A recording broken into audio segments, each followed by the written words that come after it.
আজ আমার মিনি ব্লগের ডে 1 অর্থাৎ শুভ সূচনা করতে চলেছি। আশা করি এই জার্নিতে তোমরা আমার পাশে থাকবে। সকাল সকাল ঘুম থেকে উঠে রেডি হয়ে বেরিয়ে পড়েছিলাম নিশ্চিন্তপুরের উদ্দেশ্যে, কারণ আজ আমি যাচ্ছিলাম দিদির বাড়িতে। আজকের যাত্রাপথই ব্লগ আকারে তোমাদের সামনে তুলে ধরার চেষ্টা করব। আশা করি তোমাদের ভালো লাগবে। দিদির বাড়ি যাওয়ার জন্য আমরা সবার প্রথমে লক্ষ্মীকান্তপুর স্টেশনে গিয়ে নামি। নেমেই দেখালো এনার সাথে বহুরূপী। ছোটবেলায় ভাবতাম, আহা কি রঙিনই না এদের জীবন। তবে এই জীবনের বেরঙিন দিকটা আমাদের কখনো চোখেই পড়তো না।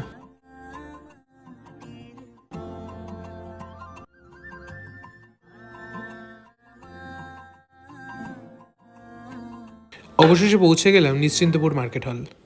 দেখো, ট্রেনও আমাকে টাটা দিয়ে চলে যাচ্ছে। আমি সবসময় আমার দিদির বাড়িতে যাওয়ার জন্য অলওয়েজ এক্সাইটেড থাকি, তার কারণ আমার ওদের জায়গাটা খুব ভালো লাগে। আশা করি তোমাদেরও ভালো লাগবে। জায়গাটার এক ঝলক দেখে নাও তোমরাও।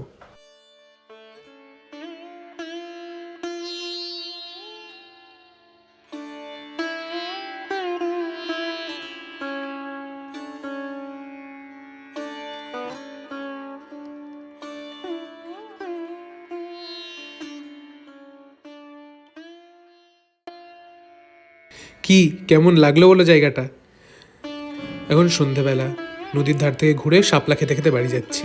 আবার দেখা হবে নতুন একটা ভিডিওতে।